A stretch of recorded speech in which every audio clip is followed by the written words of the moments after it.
Bro, you know what's the funniest thing? I just literally realized this is that this entire ayah right here that says, "Tell the believing men that they must lower their gaze, and tell the believing women that they must lower their gaze." It doesn't really just apply to looking at women, bro. That's not all it is. Because if Allah wanted, He would have just literally said, "Tell the believing men to lower their gaze when looking at the women." But that's not just what it says. It says, lower your gaze. Just generally lower your gaze.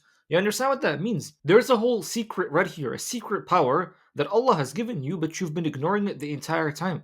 The entire time. And that secret power is that wherever you put your focus, awareness, concentration, energy, attention, whatever this is, wherever you put this, you actually start to create.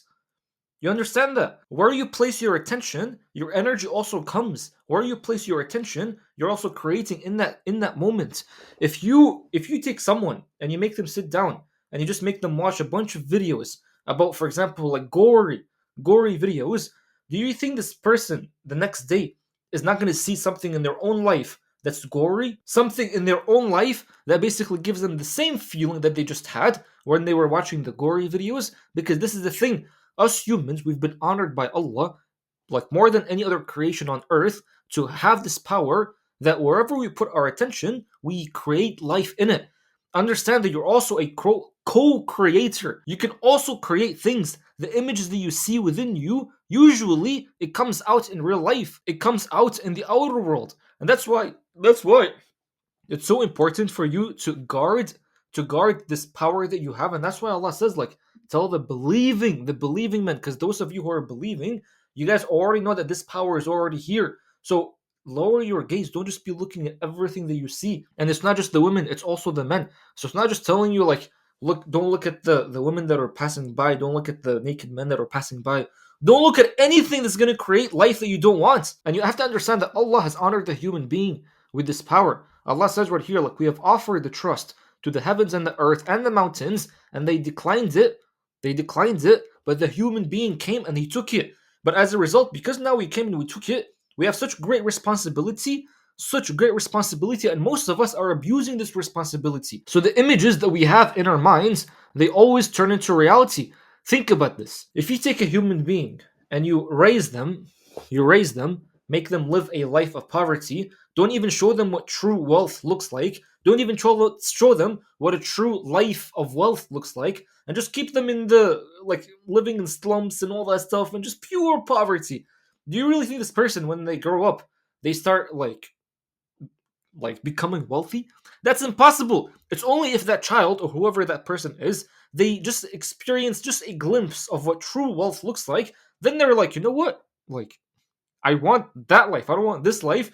And because now they're exposed to it, they've seen it, then they want it. So you can never create something in your life that you've never seen.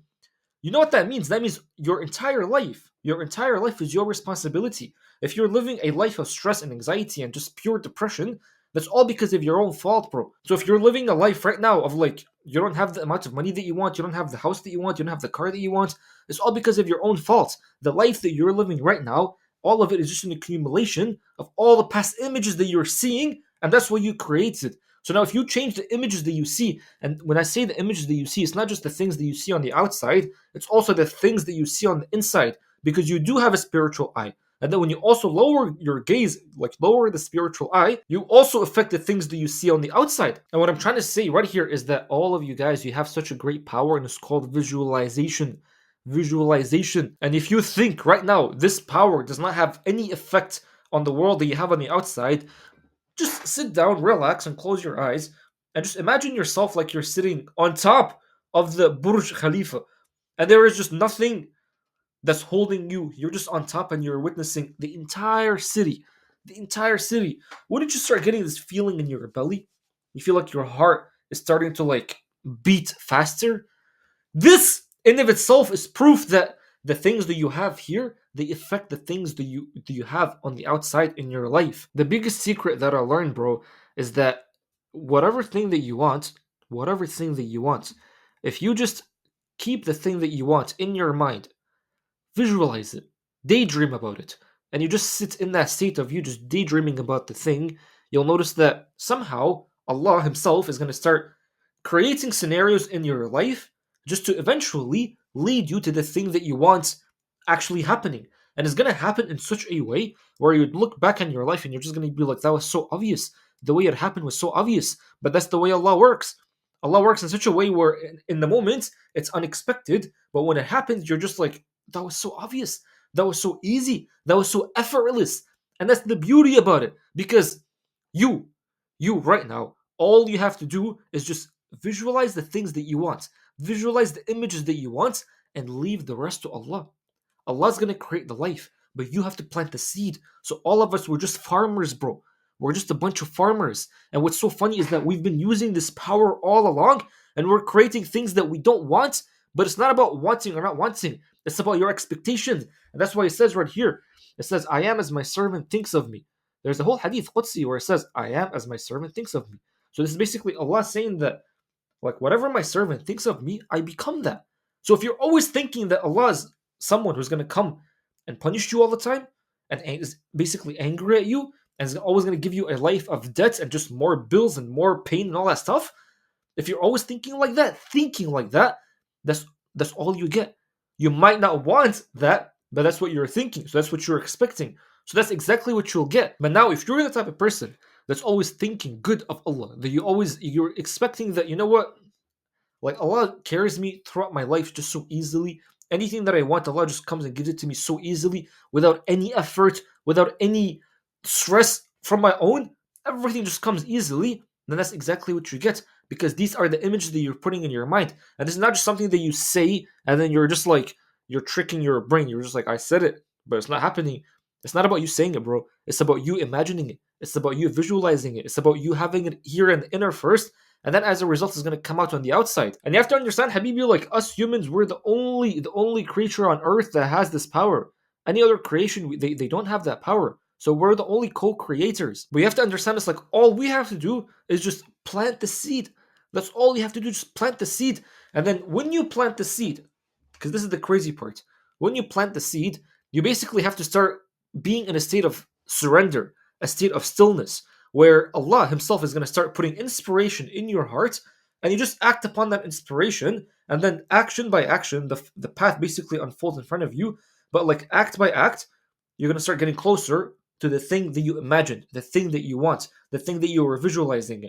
But the key is that when you visualize it and then you surrender, and Allah's going to put inspiration in your heart and you act upon that inspiration, then you'll get the thing that you want, whatever that thing is, bro. Whatever the thing is. So if you're wanting a beautiful house that you can't even afford, then you don't even have to be thinking it's like, oh, I can't even afford that, I'm not going to get it. Because if you're thinking like that, that's exactly what you'll get.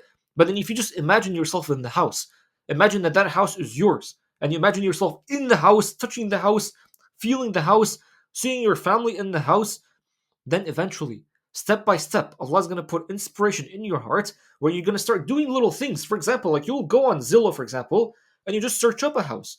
You'll go and maybe call someone just random, or you might even just actually just get a phone call just randomly. So you'll do things unexpectedly, and then you'll get the thing. And what's so beautiful is that you have to, it's going to come, by the way, in a way where you don't even expect it. I told you.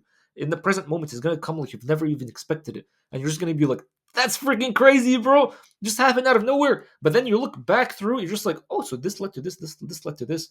That was so obvious. How did I not think of that? That was like so simple and obvious, because that's the way Allah works. And for those of you who are actually smart, I told you that Allah's given you the secret power, but you've been ignoring it. In reality, you haven't been ignoring it. You've actually been using it all your life.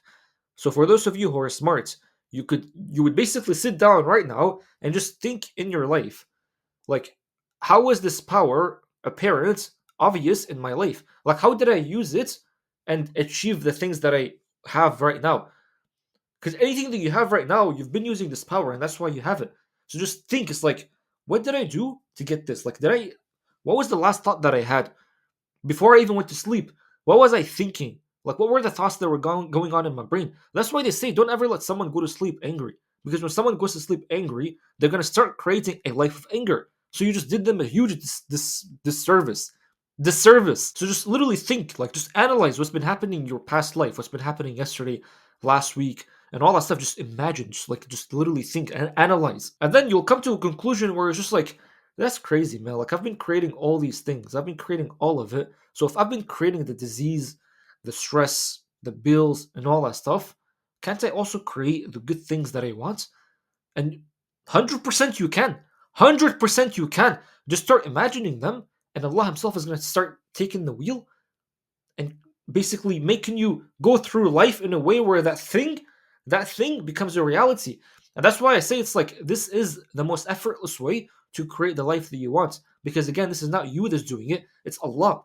All you're doing is just planting the seed. So I made this video right here. I actually called this whole thing, I called it effortless risk, because when you understand this and you try to basically achieve risk, is going to come to you in the most effortless way. And this right here, bro, this right here is an ignored Quranic secret. It's an ignored Quranic secret, which means that most of us Muslims, we were exposed to this knowledge, but somehow we've forgotten it. Someone has come and put dust in our eyes to the point that we can't even see these beautiful teachings in our book. And then once you use these ignored Quranic secrets, trust me when I say it's gonna guarantee you more risk. And just watch this video. I just basically proved it to you for free. But this is the beauty. This right here is a secret power that every single one of us humans have. And for those of us that truly realize that this power is here and we're using it consciously, not unconsciously, but consciously, those are the people that are always doing great things in life, that are always creating beautiful lives, not just for themselves, but to everybody else that they're teaching.